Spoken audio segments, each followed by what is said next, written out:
Good day, grade 7. Good day Good day, po. ma'am. So, welcome to our English class. So, for today's class, our objectives is to recognize the subject and the verb used in a sentence, identify the difference of sentences that follows the SVA rules to singular, plural, and compound subjects, and to sentences that did not follow. And lastly is to construct sentences using the basic and important rules in subject-verb agreement with singular, plural, and compound subjects. Are you ready? If you are, please give me a heart react. Very good, thank you. So first, before we proceed, let's have a recall. So what have you learned on our previous lesson? May I ask Shane to share us some takeaways of our previous lesson? Good afternoon po. So, in the last lesson, we discussed voices.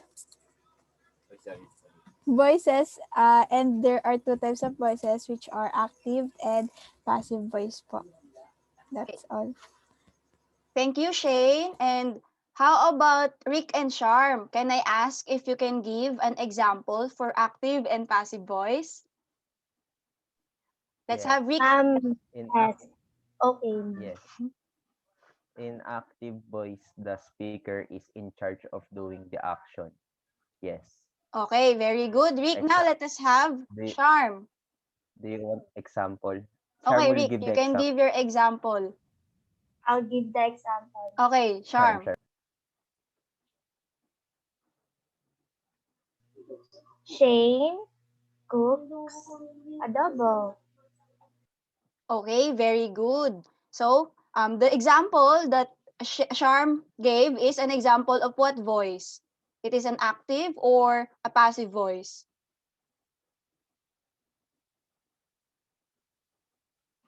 Anyone?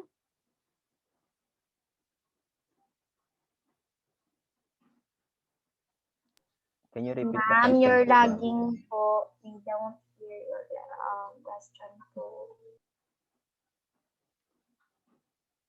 Um, what type of sentence does Charm gave earlier? What example of voice? Is it active or passive voice? Active Active voice. po. Okay, very good. So now, I know that you have learned a lot from our previous lesson. So now let us have a short game, a very short game. Are you ready? If yes, please give me a thumbs up, react. Okay, very good.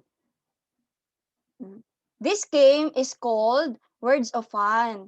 So in this game, I will post words that you will identify if the word is singular, plural, or compound word. Is that clear to you? Yes. Yes, okay, very good. For the first word, you can raise your hands or you can just turn on your mic to answer. Okay, number 1, we have children.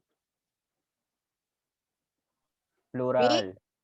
plural, very good. What is the singular form of children? If it is a plural form. Child.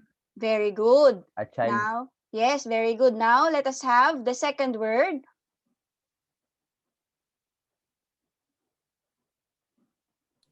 Singular po. Singular, very good. And if leaf is the singular form, what is the plural form of the leaf? Leaves. Very good. Now, let us have mother-in-law. So, what is mother-in-law? Singular. Singular? Yes, it is singular. But other than singular, what can you say about mother-in-law? Compound. Yes, compound. So, mother-in-law is a compound word because it is words that is combined together. Words with different meanings that is combined together that formed another meaning. Very good. Next, glasses. Singular. Singular? Another answer? Plural. Okay, glasses is plural. And what is the singular form of glasses? Glass. Glass. Glass. Very good. Next, let us have the word ship.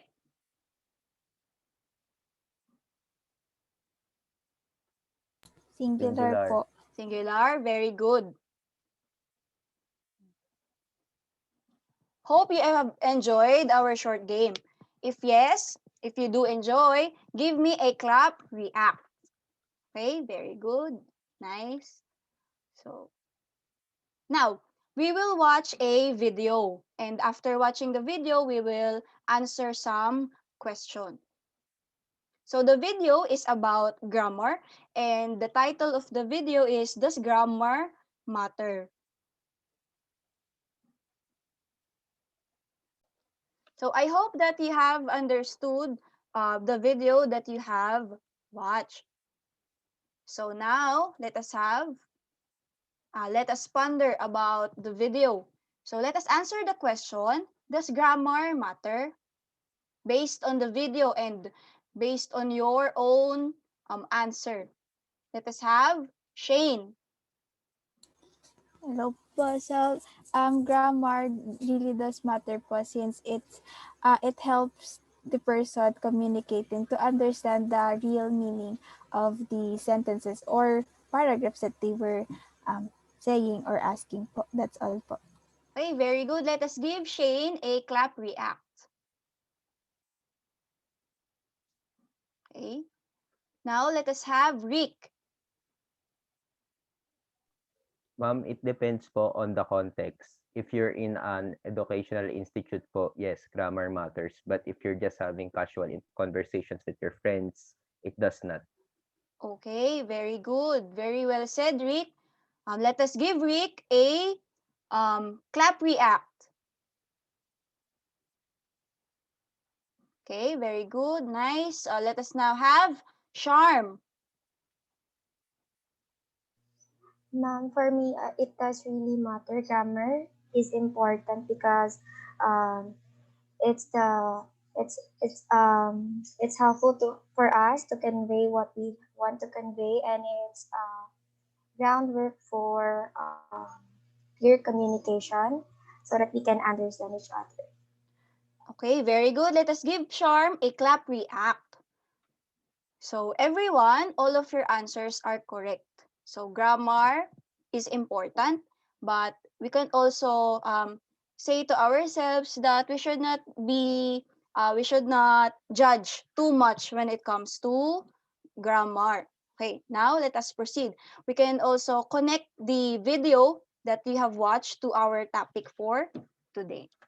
So our topic for today is subject-verb agreement, and we will focus on the singular, plural, and compound subjects. Are you guys ready? If you are ready, please give me a heart react.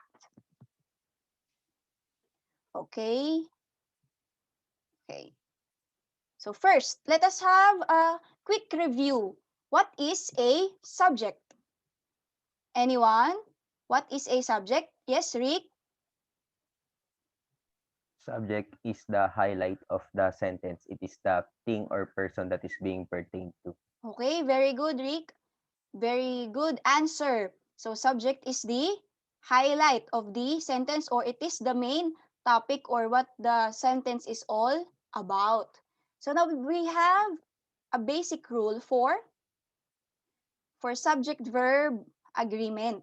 We have a singular subject, for example, she, Bill, and car takes a singular verb. Example is goes and shines. Whereas a plural subject takes a plural verb. For example, she writes legibly. So here, the subject is, what is the subject? She, She. And we use the verb writes, which is a singular verb. Why do you think so? Why do you think we use singular verb?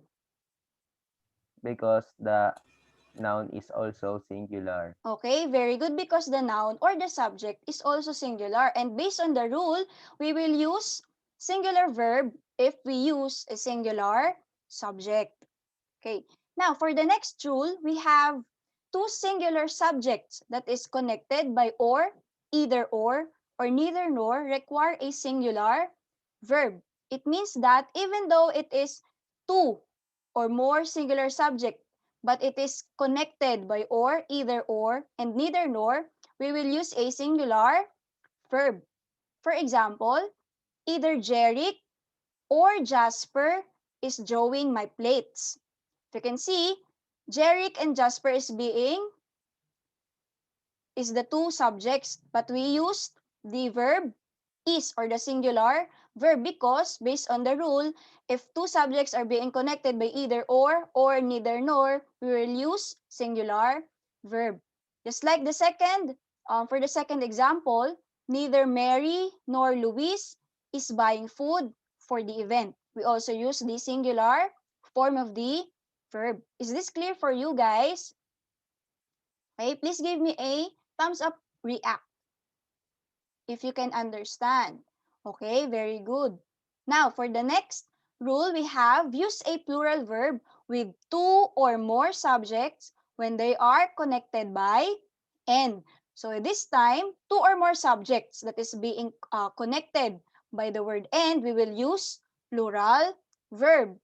For example, a tricycle and a jeepney are my means of transportation. If you can see, tricycle and jeepney are um, different words, but we use the plural form of the verb are because tricycle and jeepney, if you will add this, it will result to two things that is combined. So is it clear to you? Okay. Next, but how about this example? The bread and breakfast was charming. If you can see, bread and breakfast is being connected by the word and, but we use the singular form of the verb. So why do you think so? Why do you think we use the singular form? Yes, Rick? Because the noun bread and breakfast is considered as singular. Okay. O other than considering this as a singular noun, we also somehow consider it as compound noun because it is two words that is combined together that created another meaning. Okay, very good, Rick. Let us give him a clap react. Okay, very good. Now, next, use a singular verb with distances, periods of time, sums of money, etc. when considered as a unit. If you can see, singular verb daw. We will use singular verb if this distances, periods of time, sums of money is used as a unit. So this is the example.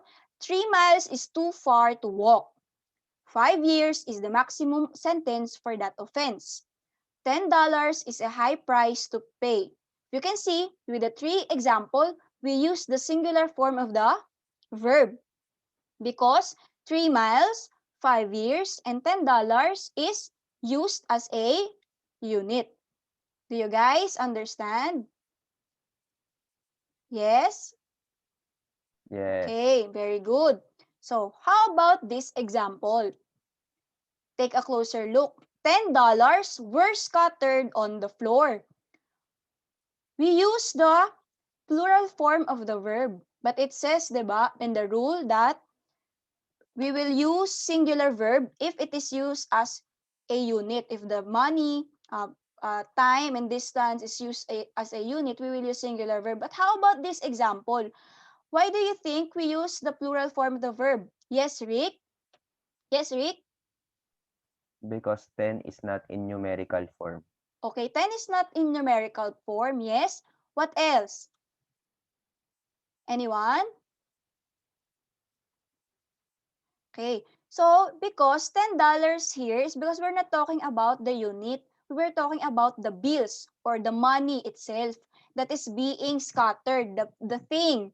Okay, it is being scattered. That's why we use the plural form of the verb. Do you understand now? Okay, very good. Yes. Okay, very good.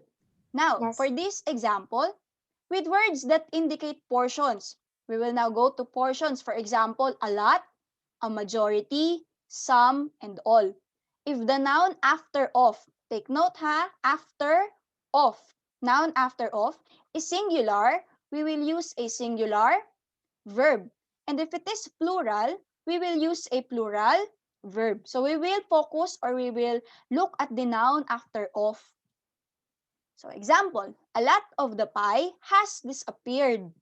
You can see the pie here is in singular form. That is why we use the singular form of the verb. And for the example, number 2, a lot of the pies have disappeared. You can see here, the pies on the second sentence is in plural form. That is why we have used the plural form of the verb. Same with a third of the city is unemployed. Diba? A third of the city. City is in singular form. So we use the singular form of the word of the verb is.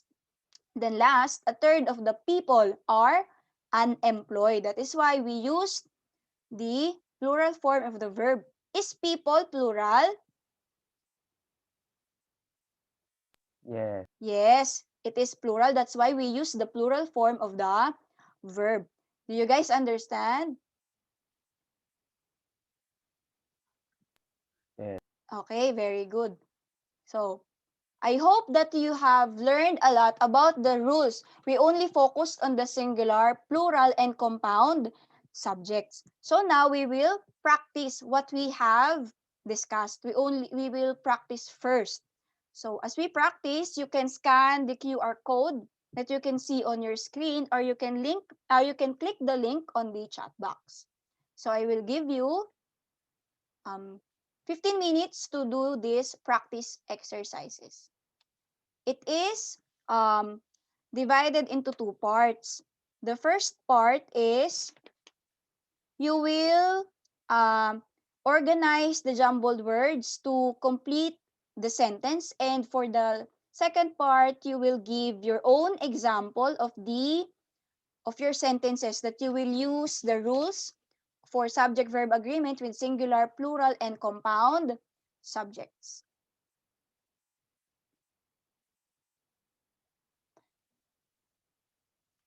Okay, are you finished?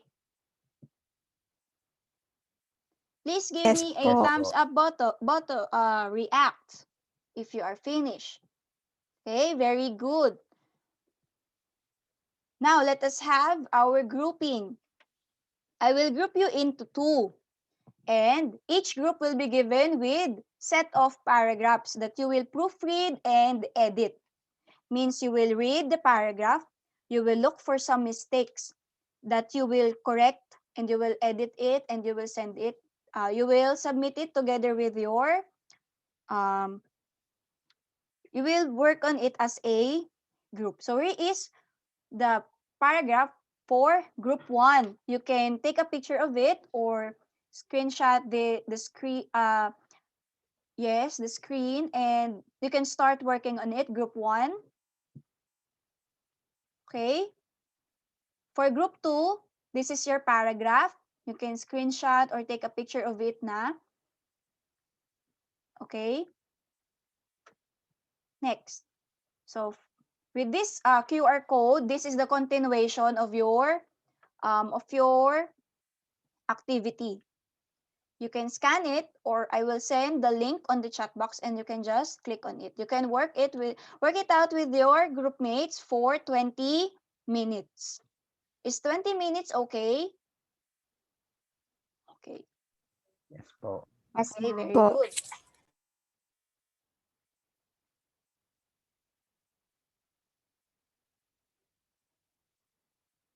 Okay, are you finished? Group 1 Yes. and group 2. Okay, yes. So, for our main activity, we will have a very short quiz. You can scan the QR code or click the link on the chat box. This quiz is composing of, it is just a multiple choice quiz. You will just pick the best answer from the choices that will be given to you. So you will just take note of the rules of subject-verb agreement that we have discussed earlier. Okay, I will give you 15 minutes to answer the quiz.